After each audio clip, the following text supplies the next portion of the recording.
The next speaker I'd like to introduce is Dan Spiegel. Dan Spiegel flew out from Chicago. He is a managing director of Coldwell Banker Commercial globally. He is here to talk about commercial real estate, and I think he's going to touch on a little AI today. Please give a warm welcome to Dan Spiegel.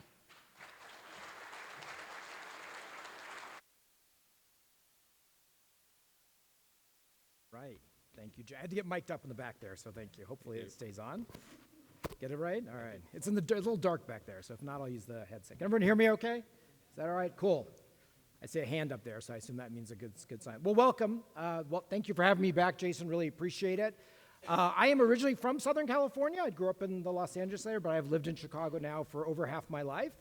So while I'd love to say I come back to the Sunshine State or to sunny Southern California, it wasn't exactly my arrival into Ontario yesterday or the day before.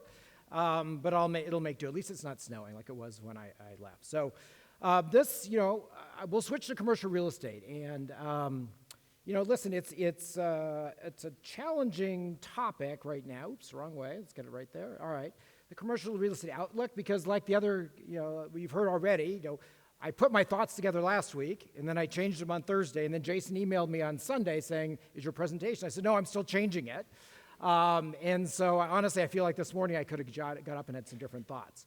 But I will give some thoughts on the national commercial real estate outlook. Obviously later we'll have more detail here on what's going on in this area. But sometimes those trends translate, sometimes they don't. Sometimes communities are variant, but let's take a look at them.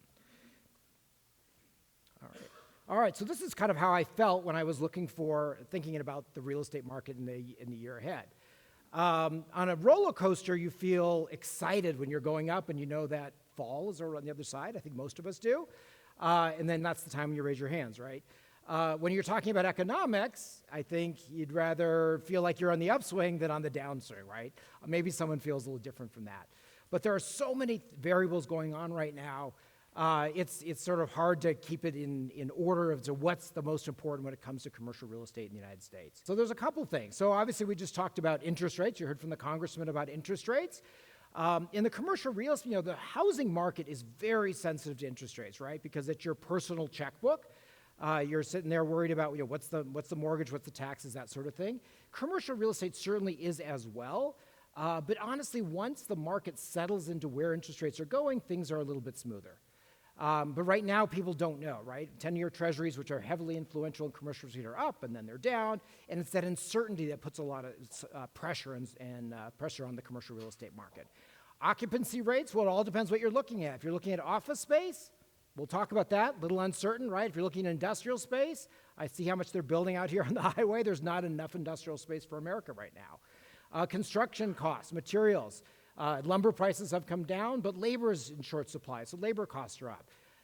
And then, the lending criteria. Banks, obviously, with different issues going on, they're tightening up on their lending criteria. So there's a lot of variables that are going to give us a pretty up and down ride, I think, in the months ahead in 2023. So let's look for a moment at 2022, the trend. Hopefully you can see, I got to turn this way. All right, hopefully you can see that okay. It's interesting, the far left bar is 2020, so I was telling Jason earlier, it's hard to remember, that was actually the pandemic year, right? It seems like it was a long time ago already, but 2020 Q1 on the far left, you can see the quarterly amount of commercial real estate transactions in billions that were transacted across the US. Quarter two, that was the pandemic, transactions came super down much lower.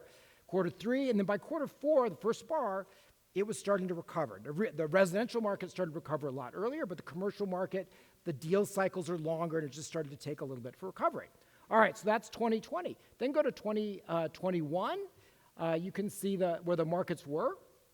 And then last in 2022. So when you look at the far right there, that's the dramatic difference between the years here. So 2020, coming out of the pandemic, 2022, I should say, booming, right? The last year was just booming, 101% increase in transaction volume.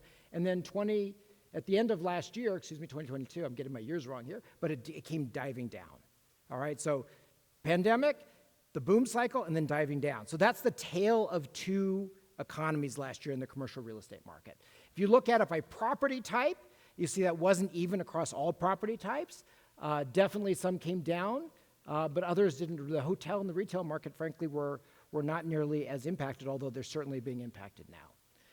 This is a slide I shared with you last time I was here, okay? I think MSCI, or Real Capital Analytics, does a great job at comparing price change by property type, month over month by property type across the United States. Those are beautiful graphs, right? If you're owning real estate, what do you see? A nice upward curve, right? It's, wouldn't you love to own commercial real estate? Well, that was exactly the time I presented last year here. What do you think this year's chart looks like? There you go. There's what's happened. There's the roller coaster ride. So this is already taking into effect the latter quarter into, I think it's into January of this year. The market, the change year over year in market prices. So it's not a free fall by any means, but the change in increase halted, obviously, in the second half of last year, aside from the industrial market. The industrial market is still in positive territory, obviously much less of an increase than year over year. And as you can see, the apartment market and a number of others have moved into negative territory in terms of price changes year over year nationally. Not necessarily what's going on in this market. Again, you'll hear about that in a little bit, but nationally, big change year over year in both the overall market and by property type. And this is the quote from MSCI Real Capital Analytics. Purchases of U.S. commercial real estate totaled less than $20 billion in January 2023, the fifth weakest start since 2005. The fifth weakest starts in 2005. No way am I saying that's a doomsday. That's in large part because of my prior slide, or a couple slides ago. There's just a lot of uncertainty in the market, so transactions aren't happening at the moment. If you're a commercial buyer or seller, you're just sort of like, should I wait, should I not? And you basically just go on pause. It's not to say there's a free fall. This isn't back like 2008 or 2009. It's simply to say the market's pausing, waiting to see where prices settle out and demand settles out for real estate. But those are some really dramatic changes. Who knows if I come back next year where the graph will be. Hopefully we'll be back on the upside. All right, so Coldwell Banker Commercial, every year we do an outlook. It's available on our website, cbcworldwide.com, if you want to download it. It's pretty simple. And we do it a little different. We do look at hard numbers, but we also interview our brokers across the country to say what's really happening on Main Street, what's going on in the marketplace. I have to say, however, we wrote this back in November and December, right? A lot has happened since November and December. So let's look at some of the things we talked about. Well, we did talk about market uncertainty because at the latter half of the last year, our brokers are selling, they're closing deals that started, but we're just not sure what's going to happen. So it was not totally a negative outlook. We're just saying there's a lot of uncertainty going on. And then we said there's a gap between buyer and seller expectations, right? With that uncertainty, what do you, as a seller, you're saying like, hey, my property's still worth X, and what does the buyer think? I should be paying Y. I should be paying a lot less, right? So again, that just causes the pause in the marketplace. But it does matter by property type. There are property types like self-storage or senior living and things that we're still appreciating. So it's not across the board in commercial real estate. It really does matter by property type. And then the other thing we said is follow the people. Where you see the growth in commercial real estate, both development and pricing appreciation, is in markets that have population growth. I think this is probably a good example in this market, but if you follow where the people are, there is still positive appreciation in commercial property markets. That's where you can grab the site, but then this is what happened. So we wrote that back in November and December, and then this is what happened. This is sort of like my arrival in Ontario the other night. I rewrote this. We're like, okay, we put it out the first week of January, and then it started to rain on the parade. So that's kind of how I felt when I was going to sunny Southern California, and I get off the plane and got drenched. Because, by the way, the airports and areas here are not made for a lot of rain, so you don't get a lot of cover going to your car, rental car. Anyway, so that's what Coldwell Banker Commercial thought at the end of last year. As I said, some of it I think we got right, but kind of like the weatherman, economists, and outlooks don't always have to be perfect. They just have to be perfect in the moment. All right, so let's talk a little bit about the industrial market. As I said, I grew up in Southern California. I'm originally from here, but I have lived in Chicago over half my life. So my best examples are to use anyone from Chicago originally here, by the way? Just a handful. Okay, unusual. But in any case, I use that as my examples because I know. Anybody have Allstate insurance? How about that? Oh, a few more hands. All right, so this headline, if you can see it up here, Allstate Insurance is selling their campus. They built it in the 1970s. I want to say it was about 260 acres. What do you think it's becoming? Industrial real estate. It's on the Tri-State Tollway, right, about 8 miles north of O'Hare Airport. The entire campus is being wiped down. It was, your classic 70s suburban corporate campus with a tower and big parking lot and whatnot. Better use today, industrial real estate. So there's one example. Number two, keep going up the highway. North part of Chicago area is full of Abbott Labs and Baxter Labs and company AbbVie and company Takeda Pharmaceutical. Baxter Pharmaceutical, I imagine you've heard of them. Guess what's happened to their campus? It's being sold. Who's buying it? An industrial developer. Industrial demand is insatiable in the United States, in many parts of the United States. But I kept researching. I wanted to get an example a little bit closer to your home. So I read this article. Why this California Inland Empire city is considered the next frontier for industrial. Keep reading. Victorville, California attracts more than 2.5 million square feet of proposed development. So that's, so as I kept looking, I said, so that is one story, as we talk about real estate and property types, that is standout. The industrial market, in large part just because consumer habits have changed, right? Everything I don't know how many people probably got an Amazon package today or yesterday or tomorrow. Our habits have changed. Retail stores are getting smaller, and distribution is becoming more important. So one part of the story here is industrial real estate is booming. All right, let's look at another side. Oh, before I go there, let me just point out some other facts about industrial as well. National vacancy rate is 4%. I know, anyone from the local market, what is industrial vacancy here in the Valley? Anyone know off the top of their head? I'm going to guess it's probably at 1%. I know down in Ontario, it's like 0.5%. Crazy. All right, let's look at the price rent, in-place rent, $7.10 per square foot. I know you quote on monthly in California, but hard for me to convert. That's about 7% growth in industrial real estate pricing. But look at Los Angeles, Inland Empire, and Orange County compared to the national average. Why do you think there's 2.5 million square feet proposed in this market? Makes sense, right? Logistics space is the primary driver behind it. These are mostly high cube warehouse distribution markets. And then look at this. SoCal, Southern California, has the highest lease spreads in the United States. So what that means is the in-place rents versus the new contracted rents. What's the delta between them? So in Inland Empire, LA, and Las Vegas is the next market there. The currently contracted rents are anywhere from 16 to almost 30% higher than the in-place rents in the marketplace. Pretty amazing, and you can imagine why industrial development is in demand. All right, I was going to say, let's look at the contrast. This is a guy, Dror Peller. We're going to look at the office market. Dror is a guy that I follow on Twitter. He's on a lot of social media. He talks a lot about the future. He's like a futurist, right? But I love that job, right? He talks a lot about the future of the world, but focuses heavily on real estate. So he made this comment. He said, in 2021, offices are half empty because of lockdowns. Vaccines will bring people back to the office. All right. 2022, offices are half empty because of the stimulus, quiet quitting. An economic slowdown will bring people back to the office, right? All right, 2023. Well, offices are half empty because of the economic slowdown. So that wasn't the answer. Who knows what 2024 will bring? The office market has a lot of question marks around it. I mean, it is what it is, right? Our habits have changed. Although I'm not sure what the long-term prognosis is. I think any of us would be, it would be hard to say. I do know I've got some 20-year-old kids, and they're perfectly happy starting remote. It means nothing. I think, boy, at that age of your career, wouldn't you want to be in the office meeting people? They're like, hey, I want to work from home so I can go to the climbing gym after work. No problem with them. Whatever. I think we'll still figure it out because you read headlines like this from Robert Half. Remote jobs are here to stay. 87% of workers considering job change are interested in hybrid or remote. That's one side of the coin, right? The other side is, here's a list of major companies requiring employees to return to the office. That is the other side. So there is a dynamic push-pull to a large extent between employers and employees. Whatever the outcome will determine the future of the office market, right? I didn't put it up here, but I would like to say it's not as easy as some people say to say, hey, we'll just convert the office space to residential. Has anyone heard that as the solution? Anyone heard that, right?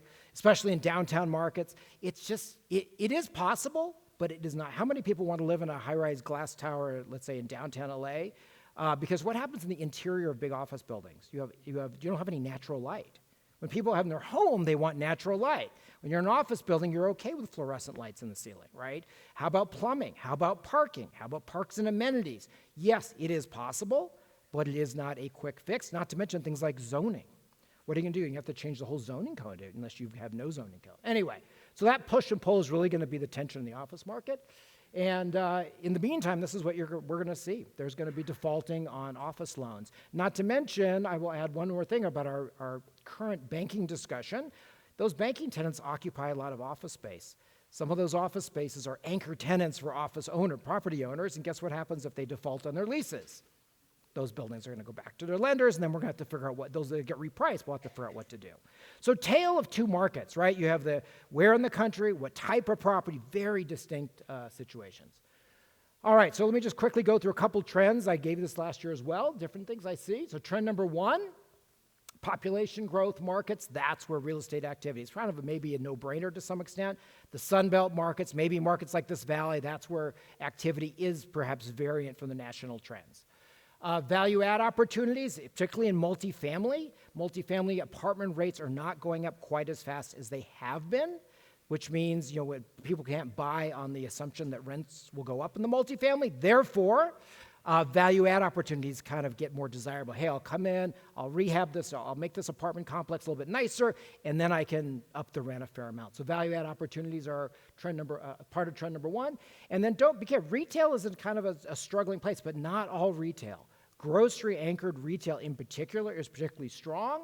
And on the hospitality side, don't think all hospitality is bad. What has everyone done? What have we learned about the pandemic? No one wants to go to few people want to go to a conference in a hotel conference center in downtown LA or San Francisco, but we're certainly happy to go to resorts, right? So resort properties are very, very different than a convention center property. So again, so there's opportunities out there, trend number one.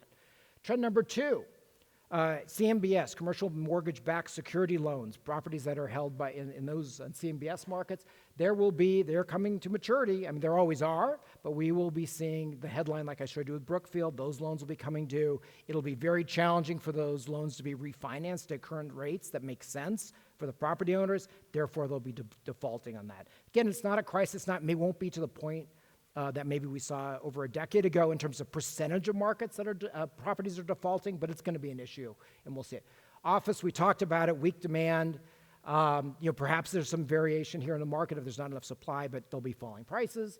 And then the retail, there's cloud, what did I say? Clouds, storms, and sun. There's a little, if you own a regional mall, I don't know, is there a regional mall in this area? I don't know, most regional malls are kind of either not existent or they're trying to be redeveloped into lifestyle centers or axe-throwing places or distribution centers, whatever it may be. But there is some bright spots. As I said, grocery-anchored retail that relies on medtail, medical retail, or what did everyone do during the pandemic? They bought a puppy, so great to lease your retail space to a veterinary clinic. That's in big demand, so trend number two. Trend number three, in real estate, we like to say location, location, location. I think right now in commercial real estate, it is distribution, distribution, distribution, right? That is why you see the large distribution facilities going up. That's also why you hear about last mile distribution. It is so key to how we behave today, but also driving real estate. Housing demand, land and rentals, where there is demand for housing, assuming supply chain, all those other things work out, there will continue to be demand for land. Land in particular, 15% of Coldwell Banker Commercial's land, almost 20% last year were land sales across the country. Land is still in high demand, including agricultural land, by the way. That's actually going up in value as well. And rentals, and then the retail. As I said, there are some bright spots in retails depending on the kind of retail that's out there. Not every retail type. All right, so trend three. All right, so hopefully that gives you a sense overall the commercial real estate. I'll be around after for questions. I will say one other thing I did think about. I said all this, maybe you believe it, maybe it relates to the market, but did anyone ask ChatGPT what they think about the real estate market? Has anyone tried Chat, by the way? Yeah, I know, it's becoming a big thing, so let's see. So I did ask the question, let's see if this plays, hopefully. There we go. Commercial real estate, what did I say? Market 2023 forecast. So I told you all this. Let's see what Chat tells us. It goes a little bit fast here, but I'll try to read you the highlights. That's just by the way, it says we don't have any information before 21, so by the way, we don't forecast. Continued shift towards remote work. The pandemic has accelerated this trend. Greater adoption of technology. Number three, focus on sustainability. That is an important point. Greater emphasis on health and wellness. And is there a five? Continued growth of e-commerce. Overall, the commercial real estate industry is likely to continue to evolve and adapt in response to changing market conditions and emerging trends. Honestly, it's kind of cool, right? But at the same time, it didn't really tell you anything. It didn't really tell you anything inside. So it basically says the market's going to evolve based on the trends in the economy and the marketplace. But anyway, hopefully that gives you some insight. I guess I feel somewhat validated that ChatGPT agrees with me to some degree. And I look forward to hearing a lot more detail about what's going on in this market, because as I said, what's going on nationally may not be the same thing locally. There's a lot of variation both in property type as well as geography. So thanks very much, and enjoy the rest of the morning. So I saw this AI slide as we're preparing this a couple days ago, and mind you, this was after we spent roughly the last 2 to 3 weeks writing our annual Market Watch, which is in your packets.